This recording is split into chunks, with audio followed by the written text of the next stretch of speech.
বন্ধুরা সবার প্রথমে আপনাদের বলে দিই এই ছবিটিকে দেখুন আগে, যেটিকে দেখে অনেকটা মনে হচ্ছে একটা সোসাইটির বিল্ডিং যেটিতে আগুন লেগে গেছে। না বন্ধুরা, এটা কোনো সাধারণ সোসাইটির বিল্ডিং নয়, বরং এটি হচ্ছে বাংলাদেশ সেনার সৈন্য ক্যাম্প, যেটি বাংলাদেশের মায়ানমারের মাঝে অবস্থিত, যেমনটা আপনারা ছবিতে দেখতে পাচ্ছেন। কিন্তু এখন এই ক্যাম্পাসটা এখন পুরো খান্ডারে পরিণত হয়ে গেছে, আর এই খান্ডারটা করেছে সম্পূর্ণ ক্রেডিট যায় এর জন্য মায়ানমারের আরাকান আর্মির উপর, যেটা সত্যি বাংলাদেশকে একদম পুরো পাগল করে দিয়েছে এই মুহূর্তে। আর এখন এই আরাকান আর্মিকে পিছনে সরানো ইউনূস সরকারের জন্য এতটাও সহজ নয়। বন্ধুরা অনেক ইন্টারেস্টিং একটি খবর, চলুন এটিকে বিস্তারিত জানাই। আর আপনারা যদি এখনো পর্যন্ত চ্যানেলটিকে সাবস্ক্রাইব করে না থাকেন তাহলে অবশ্যই সাবস্ক্রাইব করে দিন। যে ছবিটিকে আপনারা স্ক্রিনে দেখতে পাচ্ছেন এখানে এটিকে স্বয়ং পাবলিশ করেছে আরাকান আর্মি নিজেই, যেন বাংলাদেশের তরফ থেকে একটা মেসেজ পায় যে বাংলাদেশ আর্মি আরাকান আর্মির কাছে হেরে যাচ্ছে।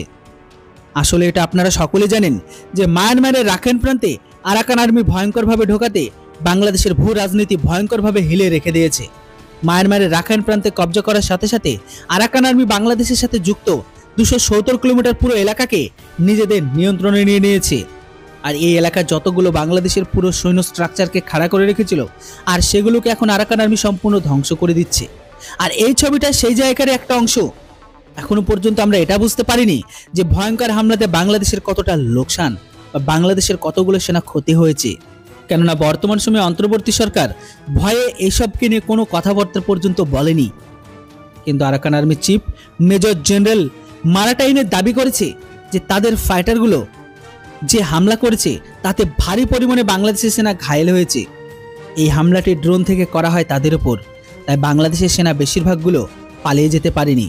ওই এলাকাতে বাংলাদেশ সেনাবাহিনীর চেকপোস্ট, বাংকার আর যে চৌকিগুলো ছিল সেগুলোকে বিশেষ করে নিশানা বানানো হয়, যেন খুব তাড়াতাড়ি বাংলাদেশের সেনাবাহিনীগুলো এটাকে ছেড়ে পালিয়ে যায়।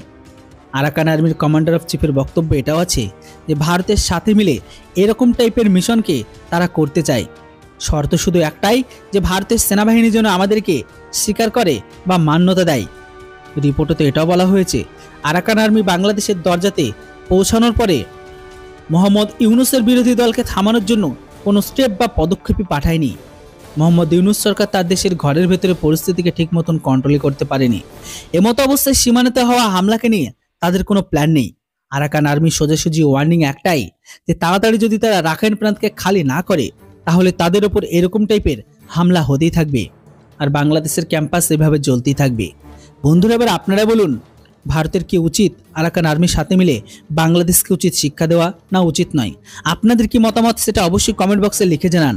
আর হ্যাঁ, ভিডিও ভালো লাগলে অবশ্যই ভিডিওটিকে লাইক করে চ্যানেলটিতে নতুন হলে সাবস্ক্রাইব করুন। Thanks for watching. জয় হিন্দ, বন্দে মাতরম।